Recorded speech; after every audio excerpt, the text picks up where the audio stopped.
There was something in his eyes that wouldn't let Camilla look away. Tired, hungry, with bills overdue and medicine to buy, she still found the strength to hand her lunch to a stranger shivering on the sidewalk. It was just soup, but it wasn't just soup. He hesitated, she persisted, and in that gesture something was born that none of the cameras would see. Yet, it was pure, selfless compassion. It was Camilla, a woman invisible to the eyes of the world, doing what many powerful people have forgotten, being human. The next day, the city woke up differently. Helicopters landed, official cars arrived, and the popular restaurant became the center of attention.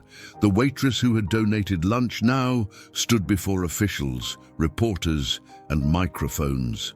The man returned. It was him. The same man who had accepted the plate with trembling hands, now with the minister's badge hanging from his chest. And it was there, before the crowd, that he told the world what Camilla had done. This is the story of how silent generosity was more powerful than any speech. And if you think kindness goes unrewarded, wait until you see what comes next. Have you ever had to choose between eating and helping someone? Most people haven't. But Camilla has. And it wasn't out of heroism or showboating charity, it was instinct. Because sometimes compassion speaks louder than hunger. And it's in these kinds of gestures that the stories that truly transform the world live, and that almost no one sees. This story begins in a simple restaurant in downtown Belo Horizonte and ends with helicopters landing in the city's main square. Sounds like an exaggeration? Well, wait until you hear what happened in between. Because when a young waitress delivers her only meal to a homeless stranger, she doesn't expect applause. But what fate has in store for her, no one could have predicted. If you've ever felt like the world is too cold and that small gestures are worthless, this story will renew your faith in humanity. It's one of those stories that stirs you inside. It reminds you that true solidarity doesn't make noise, but leaves deep marks. And that sometimes, those who have the least are the ones who give the most. Before continuing, I invite you to like this video, subscribe to the channel, and comment below from where you're watching. City, state, or country. We want to know how far this message is reaching. And if at any point this story touches your heart, share it, because we spread good emotions. Now, prepare your heart, because what starts with a plate of rice and beans can become a movement capable of changing thousands of lives. The sound of propellers broke the morning silence. Those in downtown Belo Horizonte that day stopped to look at the sky. 3 military helicopters were flying over Praça da Liberdade and, in a coordinated movement, landed in front of the government secretariat building. It was a scene worthy of a movie, but what no one knew was that it was all because of a waitress. Inside the simple restaurant on Guajajara Street, Camilla waited tables as she would any other day. Her worn uniform, hastily tied hair, and dark circles under her eyes betrayed another long day.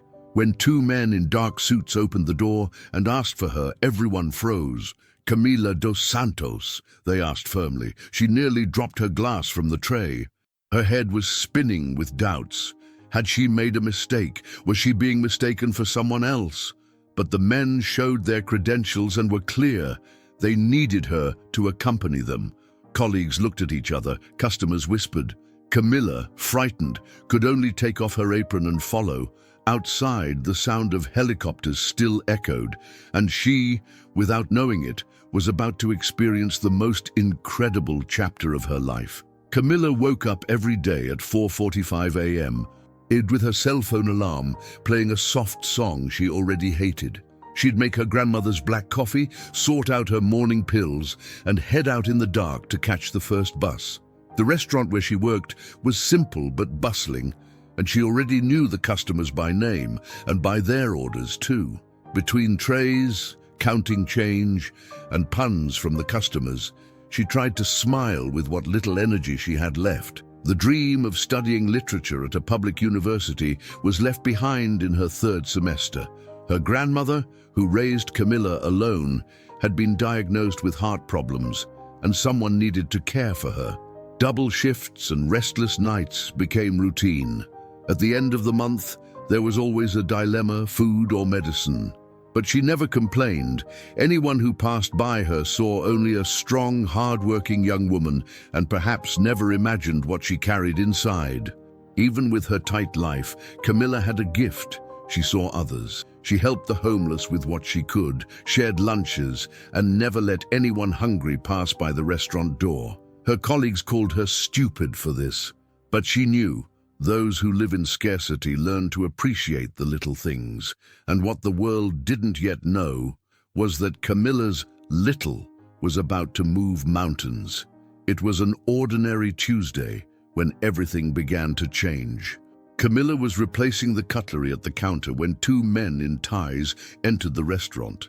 They drew attention to themselves with their serious posture and direct gaze. One of them held a black briefcase, the other discreetly surveyed the room.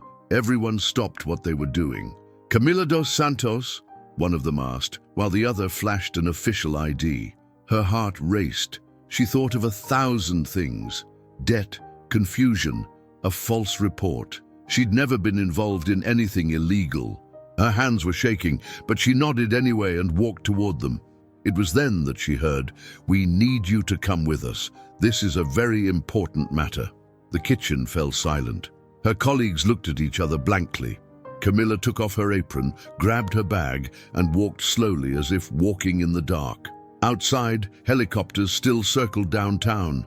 And as she climbed into the waiting black car, a strange feeling washed over her.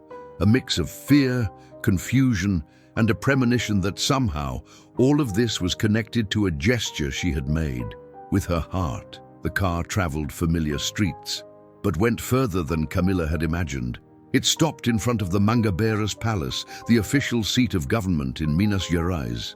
Guards, reporters, and curious onlookers were already gathering outside. Camilla got out, disconcerted, still unsure why she was there, her heart hammering in her chest.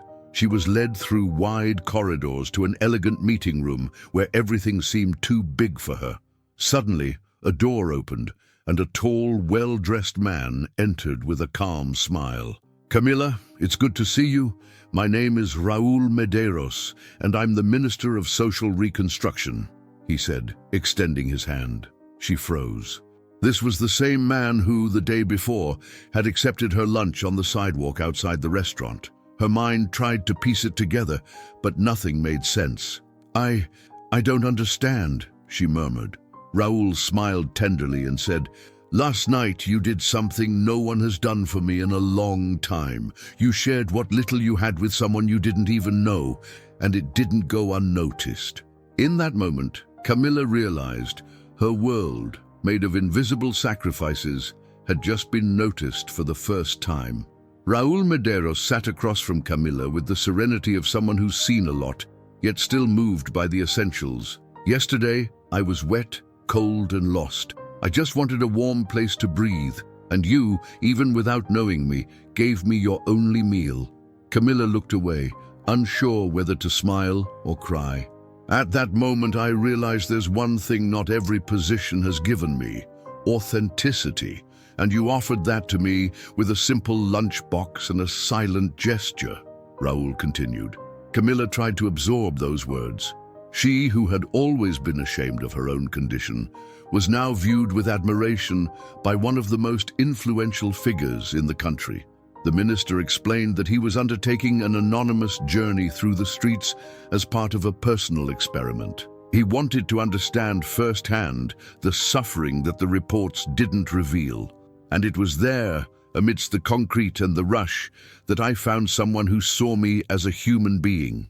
Camilla listened silently, feeling that for the first time, someone important didn't just see her uniform, they saw her soul. "That night," Raúl said, his voice a little choked, "I was so tired of the world's coldness. And then you came, with that sincere look in your eyes and a hot meal in your hands." Camilla still couldn't believe that this elegant man was the same one who, hours earlier, had seemed invisible on the sidewalk. She remembered it well.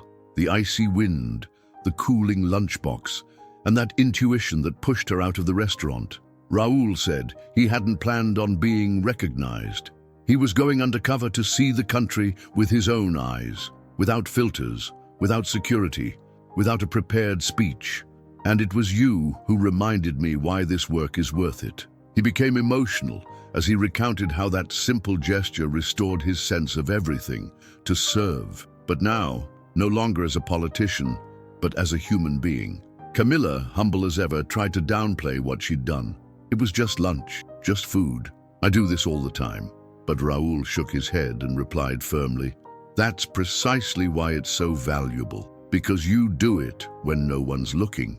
Because for you, helping has become a habit." She lowered her eyes. For the first time, someone had seen the hidden greatness in what she did every day. Raoul stood up, walked to a bookshelf, and picked up a folder. He opened it slowly and, looking Camilla in the eye, said something she never imagined she'd hear. "I want you to be the director of the new community rebuilding program." Her eyes widened. "What do you mean, director? I only serve food." But the minister smiled with the firmness of someone who sees beyond the obvious. "Camilla, you can't learn what you have in college. It's true empathy, something rare in today's world. You live the reality we want to transform. Who better than you to lead this?" She was still trying to take a deep breath, fighting the urge to deny it.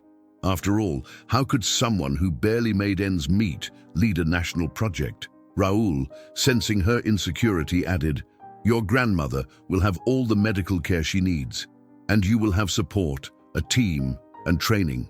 What we need is your truth, and no one teaches that." Camilla's legs felt weak. For the first time, she wasn't just another invisible worker. She was someone who had been chosen for exactly who she was. Months had passed since that conversation at the Mangabeira's palace. Camilla now crisscrossed Brazil, coordinating humanitarian efforts in regions she'd previously only seen on television. She wore a director's badge, but maintained the same simple smile she'd worn when she'd served at the restaurant counter. In each city she visited, she saw in people's eyes the same hunger she'd once faced. A hunger for food, but also for hope. She didn't abandon her roots. Whenever she could, she returned to the neighborhood, visited old friends, and made a point of having coffee with her grandmother on Saturday mornings. The house took on a new life, with her grandmother's pacemaker working properly and her pride plastered on the walls. But what surprised Camilla most was how her life had changed without her having asked for anything. She only gave what she had, lunch and a gesture. Now, instead of carrying trays, she organized teams, distributed food, and created shelters across the country. Her phone was ringing off the hook. Governors, NGOs, schools, everyone wanted to hear from the former waitress who transformed a kind gesture into public policy. Camilla wasn't looking for a stage, but life thrust her into the spotlight. Because what's done with the heart, sooner or later, illuminates the world. The opening day of the program's new unit was eagerly anticipated. It would be the largest humanitarian aid center in the region, with a soup kitchen, a community laundry, an outpatient clinic, and an industrial kitchen for distributing meals. Camilla walked through the space with her construction helmet still on her head, her cell phone vibrating non-stop. "Confirmed. Minister Raul Madeiro's helicopter will land in an hour," an aide said over the phone. It all seemed surreal. That same girl who washed pots and pans at 15 was now preparing a speech to welcome politicians, business people, and journalists. She didn't like formalities, but she knew this moment was bigger than her. It was about every mother who had to share her bread with 3 children, about every elderly person who waited in line for a plate of food. It was about making what she had once experienced count. During the final adjustments, Camilla thought about her grandmother, who now lived more comfortably with stable health and cared for by caregivers. It was for her that it all began, and it was for her that Camilla decided to accept the mission, because anyone who knows the pain of scarcity knows better than anyone the importance of creating abundance, even if it starts with a simple lunchbox. While organizing the final details of the ceremony, Camilla was surprised by an unexpected visitor. Piotr, the former cook at the restaurant where she had worked for years, appeared at the door with a heartfelt smile and a lunchbox in his hands. "I prepared the same broth you used to ask me for on cold days," he said, handing her a bowl of steaming soup. It was the same scent that had once comforted her after a long shift. Camilla held the container with trembling hands. In that moment, the pomp of the inauguration faded. It was as if time had gone back to when she sat on a stool in the back of the kitchen, sharing what little she had with those in need. The soup wasn't just food. It was memory. It was roots. It was the memory of who she was before the world knew her name. She stepped away for a moment, sat in a corner, and ate slowly, in silence. Around her, the movement continued. Advisors spoke on the phone, journalists adjusted cameras, but Camilla was there, present in that simple gesture. Because no matter how much life changed, she knew that the power of transformation lay in the small things, and nothing was more symbolic than that bowl of soup returned with gratitude. At the end of the ceremony, Raoul approached Camilla as the guests dispersed. "You know why I chose you, right?" he asked with a calm smile. She shook her head awkwardly. "Because I saw in you what many experts lack, truth. You didn't learn it in courses, you live it every day." He said that during his childhood, a simple neighbor took care of him when his mother fell ill. She didn't have a diploma either, but she taught me about humanity over a pot of rice and beans. Camilla listened attentively, realizing there was more connection between them than she'd imagined. "When I saw you on that sidewalk, I recognized that same look of someone who serves out of love, not vanity." Camilla's authenticity had become the cornerstone of a program that was now saving lives. And Raoul knew it wasn't enough to understand spreadsheets and public policy. He had to feel the other person's pain. "You're the kind of person who walks into a room and changes the atmosphere without saying a word. That's rare, Camilla, and that's why you're here." She smiled silently, unsure of how to respond, and perhaps she didn't even need to. On the balcony of the newly opened center, Camilla and Raoul watched the sunset, tinting the sky orange. The hustle and bustle of the event had passed, and now there was silence, the kind of silence that invites reflection. "It's funny how everything can change after a simple gesture," she said, her gaze lost in the distance. Raoul nodded slightly. "Not from the top down, not with rehearsed speeches. Real change comes when someone sees others as equals," Raoul added. They knew this transformation hadn't begun in any office. It had begun there, on a random street corner, when a woman shared her food with a stranger without asking anything in return. And that, in itself, was a revolution. Camilla thought about how many people were still invisible on the country's sidewalks, how many Camillas were out there with giant hearts and cramped lives, just waiting to be seen. "If everyone did just a little of what they could, maybe we wouldn't need so many pretty speeches," she said, with the simplicity of someone who speaks profound truths without realizing it. Raoul smiled. That was why she was different. What began with a donated lunchbox became a landmark national program. The Ponte da Ajuda program, led by Camilla, had already reached more than 40 cities within a few months. Mobile kitchens, support centers, and volunteer teams spread across neglected areas, serving thousands of meals a day. But more than food, they brought dignity, something that can't be packaged, but rather felt. Camilla began to be invited to international events, interviews, and meetings with world leaders, but she never let the spotlight go to her head. "I'm just a former waitress with a restless heart," she would say with that shy smile that charmed everyone. And perhaps that was precisely what made her the perfect symbol, an ordinary woman doing extraordinary things without fanfare. At meetings with mayors and governors, she always brought a laminated copy of the first soup recipe from the restaurant where she worked. It was a reminder of where it all began, because the program's secret was never the structure, it was the essence. The bridge built wasn't of concrete, but of empathy. And as she herself said, every time someone gives what they have, another piece of that bridge is built. At the national recognition ceremony, before hundreds of people, Camilla took the stage with timid steps and a racing heart. She looked around and said, "I'm not an expert nor a politician. I was simply placed in the right place at the right time, and I did what my heart told me to do." The audience fell silent. It was rare to hear so much truth in so few words. She spoke bluntly, with the voice of someone who had experienced firsthand everything she was trying to change. Solidarity isn't about having a lot. It's about seeing those who have little.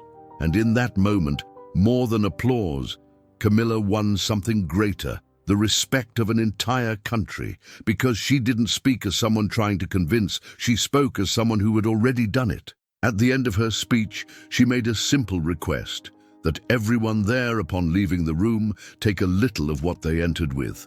Not a pamphlet or a pretty video, but a sincere desire to help someone. Even if it's just with a plate of food, a listening ear, or a leisurely hug, she said. And there, in front of cameras and authorities, Camilla reminded Brazil that true solidarity is born in everyday life and transforms everything around it. Camilla made a point of repeating in every interview, "I wouldn't have done any of this alone." And it was true. The success of the Ponte da Ajuda program was only possible because of thousands of people joining forces, from business owners who donated equipment to volunteers who gave up their weekends to cook. It was a collective effort, guided by a common purpose, to serve with empathy. Meetings that had previously been marked by bureaucracy now began with real stories. Camilla brought photos, notes from children being cared for, videos of elderly people being welcomed. This moved those in attendance. Because there, no one talked about hard numbers. They talked about lives saved. The bridge between people and government was no longer made of words. It was made of action. And the most beautiful thing was seeing the idea transcend borders. Representatives from other countries began to study the model. Distant communities organized themselves, inspired by the simplicity of the proposal, and at the center of it all, Camilla remained down-to-earth and open-hearted, because when many people do what little they can, the impact becomes immense. On the day she received the Medal of Honor from the President, Camilla could hardly believe it was real. The ceremony took place at the Planalto Palace, and among officials and guests, there she was, in a simple dress, her hair tied back as usual, and a restrained smile, as if she still felt out of place. When she took the stage, she held a small, crumpled piece of paper with a few handwritten words. "This medal isn't just mine," she began, her voice breaking. "It's my grandmother's, who always told me, a guest in the house is God coming through the door. It's Piotr's, who taught me that good food also heals the soul, and it belongs to every person who has ever gone hungry and still shared what little they had." The audience was moved. It wasn't just a speech, it was a declaration of humanity. She concluded by saying she never imagined a lunchbox could take her so far. But maybe that's the secret. When you act from the heart, the universe responds with generosity. And there, amid the applause that echoed throughout the room, Camilla saw no authorities or spotlights. She saw life reciprocating with kindness and justice, a gesture born of the most powerful simplicity there is, kindness. And if it were you there, with a plate in your hand and hunger in your stomach, would you have the courage to donate? Maybe we spend our lives waiting for great opportunities to make a difference, but the truth is, they appear in small moments. A kind word, a sincere gesture, a simple choice. Camilla didn't plan to change the world, she just did what her heart told her. This story invites us to look beyond appearances, to recognize the value of spontaneous gestures without a stage or applause, because true heroes in real life don't wear capes. They wear restaurant uniforms, worn-out flip-flops, and carry backpacks. And it is they who, day after day, keep alive the hope of a more just, more humane, and more compassionate world. Now tell me, what can you do today, right where you are, to build your own bridge of support? Sometimes the difference between invisibility and transformation lies in a single decision.